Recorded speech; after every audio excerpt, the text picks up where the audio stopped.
La encerrona llega a ustedes gracias a Tecambio, la casa de cambio online con el mejor tipo de cambio. De verdad, ingresa a tecambio.com con el nuevo código encerroner y obtén una mejora en tu tipo de cambio.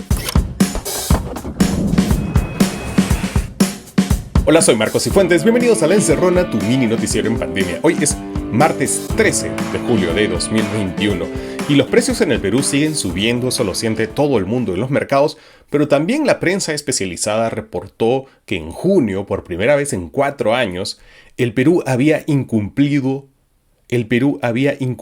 sus metas contra la inflación. Lo que se llama tasa anualizada de inflación avanzó por primera vez en 4 años por encima del techo, el rango, la meta de 3.0%, que supuestamente no debía pasar ese 3.0%. ¿Qué está pasando? Pedro Castillo ya nos convirtió en Venezuela.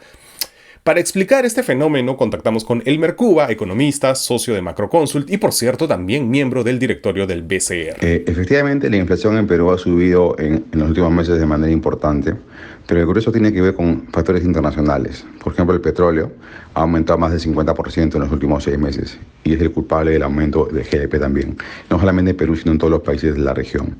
Por otro lado, también ha habido un incremento importante en el trigo en los últimos 12 meses, cerca del 43%, que se ha reflejado finalmente en un incremento del pan importante después de 15 años. El maíz, por su parte, también ha subido en los últimos 6 meses 42% y se ha reflejado en el aumento del precio del pollo en todo el continente latinoamericano también. Por último, la soya también ha subido 57% en este periodo y impactado en los precios de los aceites. O sea, lo que estás viendo en América Latina es un incremento del pan, el pollo, el aceite y todos los derivados de petróleo que tienen que ver con efectos internacionales. Esto es correcto. De hecho, según la BBC, el índice de precios de los alimentos de la FAO, el organismo de la ONU de Alimentación, de Agricultura, ha registrado un incremento de precios de los alimentos durante 12 meses seguidos en todo el mundo. Alcanzó su valor más alto desde septiembre del 2011, este mes. Pero Elmer, ¿el aumento del dólar en el Perú no ha contribuido con esto? Por el lado ya puramente peruano, el incremento del dólar también ha ayudado en parte a ese aumento inflacionario, pero incluso en un contexto de un dólar estable, hubieras observado también una aceleración de la inflación transitoria, por lo que los economistas llamamos un choque de oferta. Este choque de oferta debe estar presente en los próximos 6 a 12 meses y poco a poco irse desvaneciendo. No hay atrás un fenómeno monetario, inflacionario, como uno observa, por ejemplo, en Argentina o para no hablar de Venezuela, ¿no? Entonces, también está ocurriendo en Estados Unidos, cuya inflación está encima también del 5% en estos meses, en términos anuales, ¿no? Y que pronto también va a comenzar a converger seguramente a tasas más razonables. Pero hace unas semanas, un artículo de Bloomberg atribuía la caída del sol, la subida del dólar, sobre todo al pánico por el inminente gobierno de Castillo de los peruanos ricos, a quienes el artículo llama nerviosos y conservadores, porque ellos están retirando su dinero no solo fuera del país, sino incluso lo están poniendo bajo el colchón, y que eso, según el artículo, pues había provocado una caída de nuestra moneda, hasta hace poco una de las más estables de América Latina. En el caso puramente peruano, el caso del dólar, ha subido de manera, vamos a llamar, importante, se ha despegado de sus fundamentos tradicionales. En otro contexto hubiera bajado fuertemente por el aumento del precio del cobre. Sin embargo, ha reflejado el miedo a una candidatura de Castillo. Ha habido un recambio en los portafolios, más hacia dólares y menos hacia soles, y efectivamente ha habido una salida de capitales fuera de Perú, lo cual es natural, dado la naturaleza de las propuestas económicas, ¿no? Sin embargo, ese drenaje que se fue más fuerte en mayo, junio, en julio es mucho menor, ¿no? Y esperamos todos con expectativa cuál va a ser la moderación final del gobierno de Castillo. ¿Y el precio del gas no está vinculado a todo esto? En el caso concreto del GLP, también ha habido un aumento del precio del petróleo y Perú es un importador neto de GLP y se ha trasladado también al precio local, lo que se llama el precio de paridad de importación. O Sintermin acaba de publicar hace unos días también ese nuevo precio. Entonces, en general uno puede apreciar que son eventos internacionales. El petróleo, por el buen manejo de la OPEP y por el incremento de las expectativas de crecimiento mundial. El tema del maíz y el trigo, por malas cosechas en el mundo, por diferentes problemas que ha habido en los principales productores de esos commodities, y en menor medida el aumento del dólar, ¿no? Por lo tanto, la inflación efectivamente se ha acelerado en Perú, pero también en varios países de la región. Es un evento internacional que ya se moverá en los próximos meses. Muchas gracias, Elmer Cuba. Ya saben, todavía no hay razones para preocuparse, ¿no? La economía en general es muy susceptible a las profecías autocumplidas, así que lo mejor para todos siempre es prudencia y calma. Ya volvemos con los titulares de hoy aquí en La Encerrona. ¿Necesitas salir de casa? Usa Didi. La app de movilidad más grande del mundo ya está en Lima. Todos los socios conductores pasan por una verificación de seguridad al registrarse en la app. Descarga Didi y viaja más tranquilo. Ya lo sabes, si necesitas salir, mejor con Didi. Hola de nuevo, bienvenidos de vuelta a La Encerrona, tu mini noticiero en pandemia. Hoy es martes 13 de julio de 2021 y estas son las noticias que son virales o deberían serlo. Y no todo está listo para la proclamación de Pedro Castillo. Ayer sí, el fiscal Víctor Raúl Rodríguez Montesa presentó en menos de 24 horas los argumentos de sus votos en minoría en 90 casos y firmó otras 48 resoluciones que ya estaban listas para ser expedidas. ¿Por qué se apuró tanto? Porque los otros magistrados, que ya habían hecho su trabajo, pues estaban a punto de emitir un comunicado emplazándolo a chambear. Leo en El Comercio. De las 271 apelaciones que llegaron al Jurado Nacional de Elecciones por nulidades presentadas por Fuerza Popular, 30 se referían a temas de fondo, principalmente al presunto fraude en mesa, ¿no? A raíz de supuestas falsificaciones de firmas. De esas 30, 29 se resolvieron en audiencias públicas que todos vimos y las declararon infundadas como todos vimos, y una fue retirada porque el personero alterno metió la pata. De las 241 que quedan, pues corresponden a temas de forma, en realidad solicitudes de nulidad presentadas fuera del plazo legal o que no pagaron su tacita correspondiente. Todas estas ya no se van a audiencia, sino que se hacen tras bambalinas porque son de forma. Entonces copias y pegas nomás en realidad, porque una forma se repite, no tienes que justificar cada vez la misma cosa, ¿no? Entonces todas estas fueron rechazadas por la mayoría de magistrados, salvo por Víctor Raúl, que votó a favor de Fuerza Popular y que estaba demorando en entregar ese voto a favor. Ahora ya lo presentó. ¿Qué va a pasar? Y ya tiene que quedar claro una cosa a estas alturas, que es que, como les dije hace 2 semanas, ya no hay vuelta atrás. Hace rato, Pedro Castillo ya es el presidente electo. Ya está. Ni PPK, ni Humala, ni Alan, ni nadie esperó la proclamación oficial del Jurado Nacional para empezar a trabajar en la transferencia de poder. Ninguno de ellos. ¿Por qué Pedro Castillo, que hace 2 semanas ya sabe que no hay duda de que va a ser el presidente, por qué no pone las cartas sobre la mesa? De pronto no tiene cartas, o las cartas son muy malas. La incertidumbre no solo viene de Fuerza Popular, ¿no? Porque hay que ser claros, la proclamación oficial todavía va a demorar. El abogado José Tello, integrante del Instituto Peruano de Derecho Electoral, consultado por El Comercio, él ha calculado que si Fuerza Popular sigue bloqueando todo, la transferencia podría realizarse el 22 de julio, con menos de una semana de antelación. Y sí, hay una posibilidad de que Fuerza Popular siga pataleando, siga bloqueando todo. Todavía, aún después de estas resoluciones, puede presentar un último recurso de apelación. Para que este recurso de apelación sea efectivo, pues tendría que ceñirse a temas numéricos de anulación. Es decir, el fujimorismo tendría que decir al jurado: oye, en este distrito las 2/3 partes han votado en nulo, por tanto todo este distrito me lo anulas. Pero eso no ha pasado, ¿no? Y Fuerza Popular, si presentara eso, no tendría razón.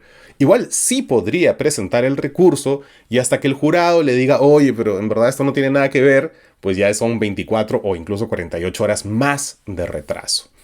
Un consejo para la señora Fujimori: que si ella de verdad quiere fastidiar a Castillo, usted puede reconocer hoy su derrota y pedirle al presidente electo que de una vez diga quiénes van a ser al menos su premier y su ministro de Economía. Eso lo pondría en aprietos de verdad. Va a ver cómo se le hace así a Castillo. Hay formas inteligentes y responsables de hacer oposición, sin mentir, sin petardear las instituciones. Por ejemplo, Fuerza Popular pedirá en el próximo Congreso la creación de una comisión investigadora sobre presunto fraude electoral. Lo anunció el congresista Carlos Mejía del fujimorismo. Ya ven, pues esto es mejor. En vez de amenazar con golpes militares o de petardear las instituciones, respiren y hagan su comisión del Congreso. Total, si ya hay una comisión del Congreso ahora investigando el dióxido de cloro, perfecto, ¿saben qué? Adelante. Si eso los va a tranquilizar, hagan su comisión, hagan una comisión también para investigar si la Tierra es plana. Adelante. Y la vacunación indígena está en riesgo por falta de información adecuada en las comunidades. Un informe de Ojo Público explica que el 66% de indígenas amazónicos de Loreto y de Ucayali no se quiere vacunar. Una de las razones, la campaña de Erasmo Wong contra Sinopharm. A estas poblaciones se les ha enviado Sinopharm y también AstraZeneca, que no tienen una cadena de frío tan exigente como Pfizer, pero hay mucha desconfianza. No es que las comunidades indígenas vean Willag, pero la bomba nuclear, el rumor se ha extendido y a estas alturas parece imposible de curar. Por ejemplo, fíjense, Amazonas, Loreto, Ucayali, este es un dato de Alejandro de Bari. El uso de las dosis ya recibidas en esas regiones de Sinopharm es solo del 13, 14, 16% de las dosis ya recibidas. Hay lotes de Sinopharm que ya tienen varias semanas de haber sido recibidos en esas regiones y no salen, no se están administrando, quizás porque las propias autoridades están desconfiando, no solo en la población. Esto es bien grave y Sinopharm, por favor, es efectiva. Si, por ejemplo, tú quieres entrar a Europa, Sinopharm es una de las vacunas con las que te dejan entrar. Con Sinopharm sí, por ejemplo, si te has vacunado con la rusa, con Sputnik, no te dejan entrar. Sinopharm funciona. Fíjense esta otra noticia de RPP. Contagios y muertes se vieron reducidos tras vacunación con Sinopharm. En entrevista con Espacio Vital, el doctor César Munaico, director ejecutivo de Vigilancia en Salud Pública del Centro Nacional de Epidemiología, Prevención y Control de Enfermedades, comentó que, según estudios del Ministerio de Salud, de la vacuna de Sinopharm, se reducen los casos de muerte por COVID entre un 85 y un 94%. Un factor importante es el efecto de la vacuna. Principalmente hubo un efecto mayor en adultos mayores de 80 años. Vacúnense con lo que haya a la mano. La mejor vacuna es la que llega a tu hombro. Este es el problema con las noticias falsas. Las noticias falsas pueden matar.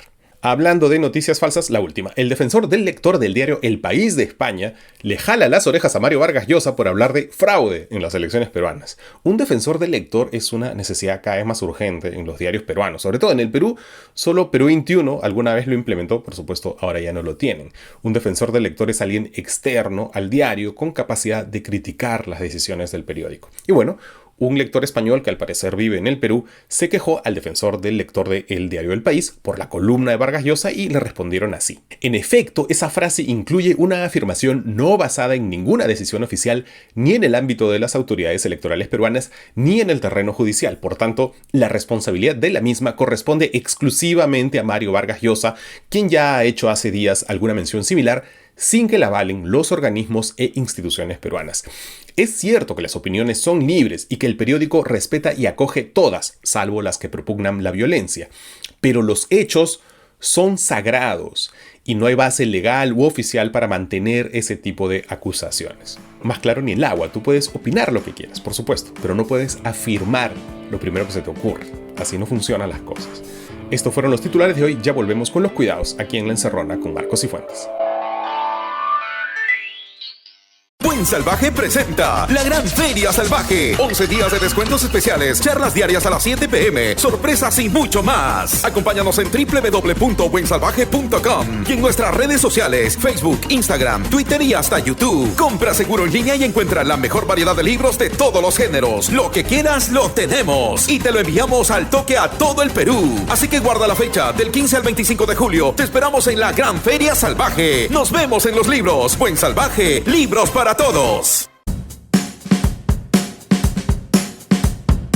Bienvenidos de vuelta a La Encerrona, tu mini noticiero en pandemia, y hoy nos seguimos cuidando de las fake news. Ya vimos lo que pasó con Vargas Llosa y el diario El País de España. Es muy importante separar la información de la opinión. Bajo el paraguas de la opinión uno no puede decir cualquier cosa, y eso ya lo sabe, por ejemplo, el popular Es Mi Opinión, Rafael López Aliaga, porque él es uno de miles de personas que han estado circulando este video viral que asegura que Pedro Castillo estaría engañando a la población con el fin de cambiar la Constitución. Circula este video de una recolección de firmas en Chincha, supuestamente a favor del proyecto de vacuna peruana, pero con el verdadero plan en realidad de conseguir firmas para una asamblea constituyente, ¿no? Otra prueba más de que Castillo está detrás de métodos fraudulentos para engañar a la población. Pero miren el video, por favor, miren qué dice allí, en ese supuesto planillón que está engañando a la gente para la constituyente. ¿Qué dice? Proyecto de ley que declara de interés nacional y necesidad pública los estudios, análisis, elaboración y producción con fines de inoculación a la población peruana y mundial de la vacuna peruana COVID-19 y asistencia y cooperación técnica internacional, en fin. El promotor de la iniciativa sale ahí también, Jesús Gonzalo Barbosa Cruz. Por favor, aunque sea, miren el video que están compartiendo. El periodista Ezio Ramos de Perucheck de la República se comunicó con la OMPE y con el abogado Jesús Gonzalo Barbosa Cruz, y ambos confirmaron que esas firmas tienen que ver con un proyecto de ley equivocadísimo, por cierto, pero ese es otro tema, a favor de la inexistente vacuna peruana. no tiene nada que ver con la Asamblea Constituyente. En la OMP, cuando tú sacas un kit para recolectar firmas, tienes que decir para qué la estás recolectando. Por favor, antes de compartir algo, tenemos que informarnos sobre lo que estamos compartiendo. Es muy fácil deducir cualquier cosa con un video de 10 segundos o una foto o con un meme. Es muy fácil sacar algo de contexto, sobre todo en las circunstancias actuales, cuando hay una verdadera campaña psicosocial para aterrarnos a todos y decirnos, mira, estas señales de que están jugando sucio, nos han hecho un fraude. Otro ejemplo, para que vean cómo nos quieren manipular. Willax y Correo han publicado una noticia supuestamente inocente, además en los mismos términos. Extranjeros residentes en el Perú por más de 2 años podrán postular a las elecciones municipales. Fíjense cómo lo dicen, podrán postular. No te dicen que desde hace décadas los extranjeros pueden postular perfectamente a cargos locales, sin ir muy lejos. Todos en Villa El Salvador saben que su alcalde fundador, Michel Azcueta, alcalde 2 veces en los años 80, en los años 90, es español. En todos lados del mundo los extranjeros pueden acceder a cargos de representación vecinal, regional. La actual alcaldesa de París, Anne Hidalgo, es española. En Madrid hasta hace 2 años hubo una regidora peruana. Esto es normal. Una cosa es la representación local, vecinal, y otra cosa es la política, presidente, congresista. Eso sí varía de país a país. Algunos son más restrictivos, como el Perú, por ejemplo. Pero para municipales, la alcaldía es la administración local. Tú necesitas nomás ser el vecino. Y ya está, en todos lados del mundo eso pasa. Y esto ha pasado en el Perú. Y lo que pasa siempre, antes de cada elección municipal, con bastante tiempo de anticipación, es que se abre el padrón para que con tiempo de anticipación los extranjeros que quieran postular pues se vayan inscribiendo. Siempre y cuando, por supuesto, tengas tus papeles en regla. Esto no es una novedad, es una formalidad que ocurre siempre algunos meses antes de cualquier elección municipal y regional. Pero Correo y Willax lo presentan como si fuera gran novedad. Solo el hecho de presentarlo así podrán postular ya es mentira, porque la noticia no es que puedan postular, siempre han podido. La noticia es que se abrió el padrón por si eres extranjero y te quieres inscribir. ¿Y cuál es el resultado de presentar la noticia de forma engañosa? Los memes escandalizados. Miren, ¿no? Los venezolanos van a postular, entonces nos vamos a llenar de alcaldes comunistas. Oye, ¿tú crees que un venezolano que se ha escapado del régimen chavista tiene ideas chavistas? Ya pues, ¿no? Es cuestión de pensar 3 segundos antes de que mandemos reenviar. Cuidémonos, por favor, no solo por nuestra salud mental de las noticias falsas, sino también por la salud de nuestra democracia. Así como nos pusimos una mascarilla para no contagiar, pues tenemos que ponernos una mascarilla en los celulares, porque cada vez que alguien nos estornuda en la cara una fake news, una noticia, nosotros no podemos ir y contaminar a los demás, ¿ya? Por favor, si no han visto una noticia alarmante en otro lugar que no sea este programa, es que no es una noticia que deba alarmarte de verdad. No hay tiempo para más. Recuerden que La Encerrona está libre de derechos. Llévensela a sus radios y televisores locales y busquen en YouTube, Instagram, Facebook, TikTok, Spotify o donde sea que escuchen sus podcasts con el hashtag La Encerrona y rótenla con su familia y con sus amigos que se creen todos los memes que les llegan a su WhatsApp. Con ellos también, porque La Encerrona es gratis y es gratis gracias a todos los que yapean, los que plinean, los miembros del canal de YouTube y todos los que se han suscrito en Patreon, que es una plataforma muy segura de usar, muy fácil. Inténtenlo. Y hoy es martes musical y muchos de los playlists temáticos que recomendamos en este programa, muchos de ellos están a cargo, aunque parezca extraño, de un grupo de arquitectos que también son melómanos. Y bueno, ellos han lanzado un podcast que se llama Espacio Residual, en el que hablan de arquitectura, pero también de política, de ciudadanía, de urbanismo, que es donde todo esto se intersecta, y también hablan de música, y ellos siguen haciendo playlists y ahora han lanzado una nueva playlist. Canciones que escuchabas cuando el tío Vladi era el man. Una selección imperdible de clásicos noventeros, pero no los que escuchas cada vez que prendes la radio peruana, ¿no? Sino clásicos de verdad, desde Ace of Base hasta Nine Inch Nails, Pixies, James. No se van a arrepentir. Canciones que escuchabas cuando el tío Vladi era el man ya está en Spotify. Y si estás en Spotify, pues suscríbete a un podcast como Espacio Residual o como La Encerrona. Eso es todo por hoy. Soy Marcos Cifuentes y esto fue La Encerrona, el único noticiero que te manda un abrazo. Chao, hasta mañana.